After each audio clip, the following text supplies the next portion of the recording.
వజ్రం ఎప్పుడూ నిలిచే ఉంటుంది. శాశ్వతత్వానికి వజ్రం ప్రతీకగా ఉంటుంది. ఎందుకంటే దానికి ఉండే విలువ మరే లోహానికి ఉండదు. బంగారానికి ఇది తోడైతే దాని అందం పెరుగుతుంది. దీనిని ధరించే వారికి వారి హృదయంలో ఆ డైమండ్ కు ప్రత్యేక స్థానం ఉంటుంది. చిన్నగా కాంతి సోకితే చాలు, దగదగలాడే మెరుపులీనే ప్రతి వజ్రానికి ఓ చరిత్ర ఉంటుంది. ఎక్కడో భూమి అంతర్భాగంలో బిలియన్ల కొద్ది సంవత్సరాల క్రితం దాని ప్రస్థానం మొదలవుతుంది. అందుకే దాన్ని ధరించిన వారికి తమకు తామే ఓ గొప్పదానాన్ని ఫీల్ అవుతుంటారు. డైమండ్ ను చీకట్లో బంధించాలని ఎవరూ అనుకోరు. దాని మెరుపులను శాశ్వతంగా ఆస్వాదించాలని అనుకుంటారు. దాన్ని ధరించిన వారి వంక జనం ఆరాధనంగా చూస్తారని కూడా చెబుతుంటారు డైమండ్ లవర్స్. అమ్మాయిలు ఎంతో స్నేహం చేసే వస్తువు ఏదైనా ఉందంటే అది వజ్రమే.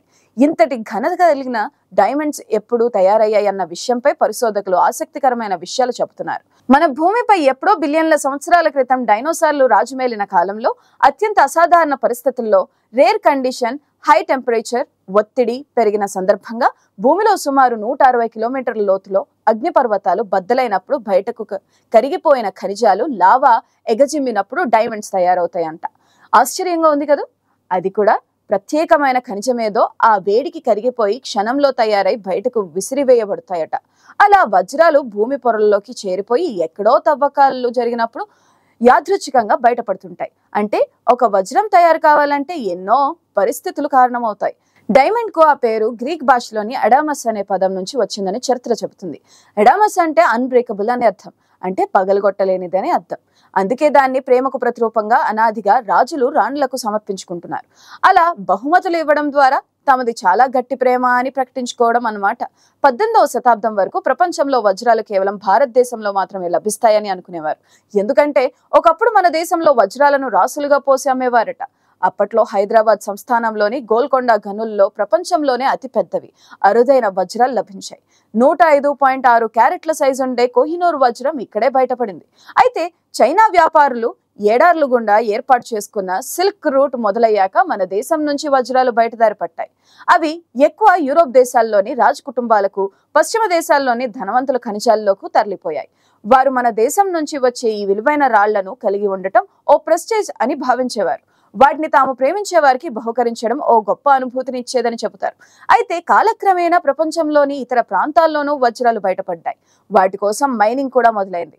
బ్రెజిల్, సౌత్ ఆఫ్రికా దేశాల్లోనూ విలువైన వజ్రాలను మైనింగ్ ద్వారా ఉత్పత్తి ప్రారంభమైంది. ఈ రోజు ప్రపంచంలో మంచి క్వాలిటీ కలిగిన వజ్రాలకు రష్యా, కెనడా, బోట్స్వానాలో లభిస్తున్నాయి. ప్రపంచవ్యాప్తంగా 53 డైమండ్ ఉత్పత్తి జరుగుతున్న ప్రదేశాలున్నాయి. ఇంత జరిగినా ఇప్పటికీ ప్రపంచంలో డైమండ్స్ విషయంలో భారతదేశం ప్రాముఖ్యత తగ్గలేదు. ప్రపంచవ్యాప్తంగా దొరుకుతున్న వజ్రాల్లో 85% వజ్రాలను కట్ చేయడం, పాలిష్ చేయడం లాంటి పనులు సూరత్, గుజరాత్ ప్రాంతాల్లోనే జరుగుతుంది. మన దేశంలో డైమండ్ మైనింగ్ పరిశ్రమ చాలా కట్టుదిట్టమైన నియమ నిబంధనలతో కొనసాగుతుంది. ఉత్పత్తి జరిగి పాలిష్ అయిన ప్రతి వజ్రానికి దాని క్వాలిటీకి సంబంధించిన ధ్రువపత్రం ఇస్తున్నారు. డైమండ్ మైనింగ్ వల్ల పర్యావరణంపై పెద్దగా ప్రభావం ఉండదని నిపుణులు చెబుతున్నారు. ఏది ఏమైనా ఓ వజ్రం ఎక్కడో భూమి లోతుల్లో బిలియన్ల కొద్ది సంవత్సరాల క్రితం అరుదైన సమయంలో తయారై అనంతంగా ప్రయాణించి చివరకు మన శరీరంపై అలంకరించబడటం అన్నది ఎప్పటికీ ఓ మిరాకిల్ అనే చెప్పాలి. ప్రస్తుతం ల్యాబుల్లో తయారయ్యే కృత్రిమ వజ్రాలు ఎన్ని తయారైనా అసలు సిసలైన వజ్రం కురిపించే నేచురల్ బ్యూటీ ముందు నిలబడలేదన్నది నిజం. బంగారం, ప్లాటినం కంటే విలువైనది వజ్రం. చెక్కు చెదరదు, ధరలోనూ సాటి లేనిది. వజ్రాల్లో పలు రంగులు ఉన్నా దేని ప్రత్యేకత దాందే, దేని చరిత్ర దాందే. ముఖ్యంగా రంగులేని స్వచ్ఛమైన వజ్రాలకే విలువ ఎక్కువ. వజ్రం అంటేనే ఓ వైబ్రేషన్, ఓ ఎమోషన్, ఓ రేంజ్. ఇలా చెప్పుకుంటూ పోతే వజ్రం అంటే వజ్రమే, దానికి సాటి లేదని చెప్పి తీరాల్సిందే. వజ్రం ఎంత గట్టిదంటే వజ్రాన్ని కొయ్యాలంటే దానికి మరో వజ్రమే కావాలి. భూమిలో బోరు వేసే డ్రిల్ బిట్స్ కూడా వజ్రాలతోనే తయారు చేస్తారు. ఇలా ఎన్నో ప్రత్యేకతలు కలిగిన వజ్రాల గురించి ఎంత చెప్పుకున్నా తక్కువే.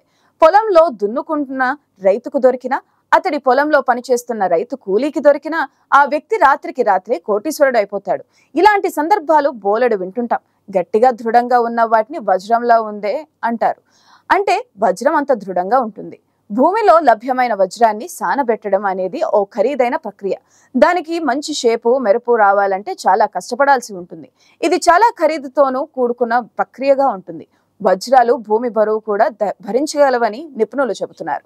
ఒక రాయి అరుదైన వజ్రంలా తయారు కావడానికి కొన్ని కోట్ల సంవత్సరాలు పడుతుందని మనం ముందు చెప్పుకున్నాం. భూమిలో అరుదైన వజ్రం పూర్తిగా రూపుదిద్దుకున్న తర్వాత భూమి లోపల నుంచి బయటకు రావడానికి వందల ఏళ్లు పడుతుందట. భూగర్భంలో తయారైన వజ్రం భూమిపైకి వచ్చే ప్రక్రియలో భూమి పొరల్లో అపారమైన ఘర్షణ చోటు చేసుకుంటుందట. ఆ వజ్రాన్ని పైకి నెట్టేందుకు భూమికి సరైన శక్తి కావాలి. ఇవి పైకి రావడానికి సరైన శక్తితో పాటు వాతావరణం కూడా అనుకూలించాలి. ఇదే అంశంపై శాస్త్రవేత్తల బృందం కొన్ని సంవత్సరాల నుంచి పరిశోధనలు జరుపుతున్నారు. దీంట్లో భాగంగా కొన్ని వందల ఏళ్ల క్రితం భూమిపై ఖండాలు వేరువేరుగా చీలిపోతాయి. ఇదే క్రమంలో అగ్నిపర్వతాల్లో భారీ పేలుళ్లు సంభవించి వజ్రాలను పట్టుకున్న ఉన్న కింబర్ లైట్స్ రాళ్లు భూమిపై పడ్డాయి. ఒక కాలక్రమేణా వజ్రాలు భూమిపై కనిపించడం మొదలయ్యాయని పరిశోధనలు చెబుతున్నాయి. అందుకే వజ్రాలకు అంత ఖరీదు. అగ్నిపర్వతంలోనూ లావా కూడా ఏమి చేయలేనంత దృఢమైనవి కాబట్టే వాటికి అంత డిమాండ్. నిజమైన వజ్రాన్ని కొనుగోలు చేయాలనుకుంటే అది నిజమైన వజ్రమేనా అని నిర్ధారించుకోవడానికి, అది ఏర్పడడానికి మిలియన్ల లేదా బిలియన్ల సంవత్సరాలు పట్టిందని నిర్ధారించుకోవాలంటే దానికి నిపుణులు కావాలి. దీనికోసం ప్రపంచవ్యాప్తంగా కొన్ని సంస్థలున్నాయి. అటువంటి వారి సిఫార్సుతోనే వజ్రాలను కొనుగోలు చేయాలని నిపుణులు సూచిస్తున్నారు. వారు సర్టిఫై చేసిన వజ్రాలని స్థానిక జ్యువెలర్ షాపులు వాళ్ళు అమ్ముతుంటారు. వజ్రం రేటు బంగారం కన్నా ఎక్కువ.